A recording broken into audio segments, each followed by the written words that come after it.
revolutionary ideas. At first, I could understand his opposition to Rome. We were all, deep down, opposed to Rome. Every Jew quietly despised the rule and their ways. But that was the difference. Simon was never, ever quiet. He was a fanatic about his opposition to Rome. He was forever telling you of the history that served as the catalyst for his status, amply earned, I might add, as a zealot. First, he would always drone on and on about the atrocities of Antiochus Epiphanes and how Antiochus intended to slaughter a hog on the altar of the Holy of Holies at the temple in Jerusalem.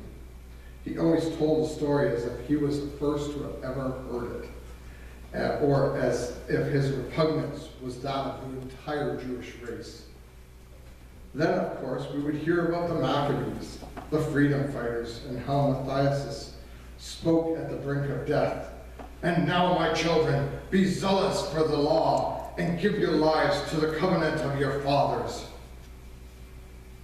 Simon was indeed zealous, and like other zealots, his religion was his politics, and vice versa. His religion was a holy war against the oppressive Rome. His religion was that Israel was governed solely by God.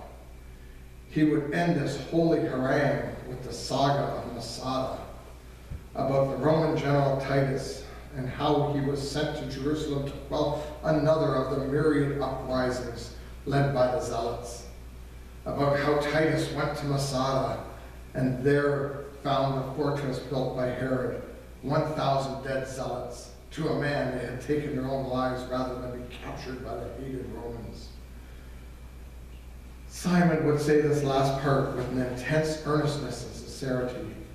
There was no question he found the whole zealot movement and cause to be a godly one, for he always spoke as if he had God right there by his side. No one could ever doubt that Simon believed.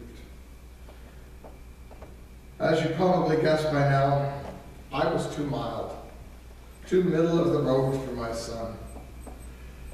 He never so much as called me a collaborator with Rome, but he did often tell me of the Sicarii and how these hardcore zealot assassinated any Jew thought to be someone who compromised with Roman authorities or who entered into any treaty or agreement with them. I would ask him if he was warning me, but he always said he wasn't. He just wanted to keep me informed. Oh, I was informed. We were all informed. In fact, every Jew alive was suspicious of every other Jew. We never knew when one of us would be thought to be a conspirator with Rome, or when we would be branded as a traitor to our race, to our people, to our faith. I guess I was a moderate. At least it wasn't Simon's eyes. I never took a clear-cut stand or voiced any strong objection in public, or attacked Roman rule in any substantive or significant way. I agreed with much of what he said, but I chose a different path. I chose a path I could live with, that my family could live with, that would allow me to continue to live and work in my hometown. Simon was free. He had no obligations, no responsibilities to anyone except himself. He could do and say whatever he pleased, and the only one to suffer was Simon. He wasn't a husband. He wasn't a father. He didn't really care what his own parents thought of what he did. He was free to be a fanatic. I could not travel such a reckless road as he did. I had too much to lose. Too many people counting on me to survive. It really came as no shock then when he took up with that Jesus character. I mean, talk about a fanatic, a zealot, a revolutionary, a radical. Well, he was the personification of all of that. The only thing that ever sent a ripple of surprise through me was that Simon could have a Roman tax collector as one of his close colleagues. Imagine that. Here was my son, Mr. Anti-Rome, and here he offers allegiance to someone who could so flagrantly violate the very same law to which the Zealots were supposedly so violently committed. I say I was only mildly surprised because I had learned long ago that fanatics are like the spring winds, which blow crisp and cold and then blow soft and balmy. Simon always had an explanation, and for this too he had a well-thought-out defense plan. We encountered each other one day in the hills on one of the few occasions I ever saw him alone.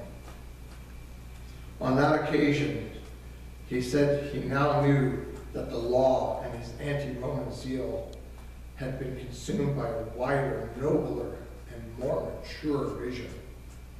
He loved using the word mature on me. He claimed it was a vision of a kingdom, the Messianic kingdom, and that Jesus was indeed the man of whom John the Baptist preached. I told him I found it hard to comprehend how the Messiah, who was the author of the law, would somehow now decide to defy it, or that it was now suddenly okay to be a cohort with a Roman collaborator. Simon, as was always the case, when he did not know, simply said, I could never understand. He was right on that one. I never saw him again. At the end of the conversation, we just stood there and stared coldly at each other, and a black chasm existed between us. A chasm we would never cross. We never said goodbye. We just walked away from each other. He went back to him. I went back to my family and my work. Ironic, but the winds that day blew hot and cold, all in the world. I felt so hollow inside. I could have... I'm just weary of it all. I'm bored to tears with my son's inflamed scruples. I'm sick to death of prophets who come and declare that the kingdom is at hand, that peace will reign, that the first shall be last, that the poor will flourish, the sick will be well, and the truth will win. They come and they go. The poor are still poor. War, more than righteousness and justice, flows like rivers, rivers of blood and hate and tears. A miracle or two maybe, but most of the sick still die. The last is still last, and the first is still first. The idealism of Simon makes me want to retch. Truth is never won, and it never will. I don't believe the world was made to handle the truth, or to have the truth growing up in the midst of the stale, stinking earth. All the zealots, all the disciples, all of that faith and everything is still a silly saying.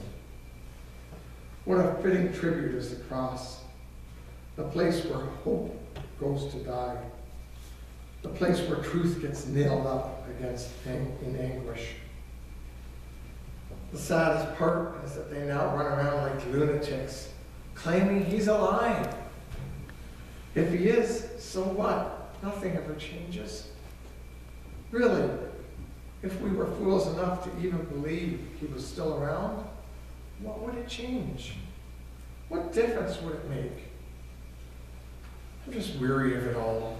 I do my job. I'm a good husband. I'm a good, except for Simon, father. I have a good reputation. I believe in the law, God, my people. Most would say I'm a good man. Still, I miss receiving the one thing I wanted most. To have Simon say just once that he respected me. Why should Simon's respect mean so much? Why? Crazy as it may seem, because of all the people I have ever met, I respect Simon the most. I crossed the chasm, burned in admiration I could scorch a sun. I wish I could have told him. I'm just too tired to even try. Too sick of defending myself, too sick of his arrogance. He tells me that Jesus is a forgiving Lord. I hope his Lord will forgive him his pompous faith and his lack of honor for his Father. I hope he can forgive me for playing it safe. I just have so many obligations and duties, so many people counting on me, my reputation. I'm just weary of it all.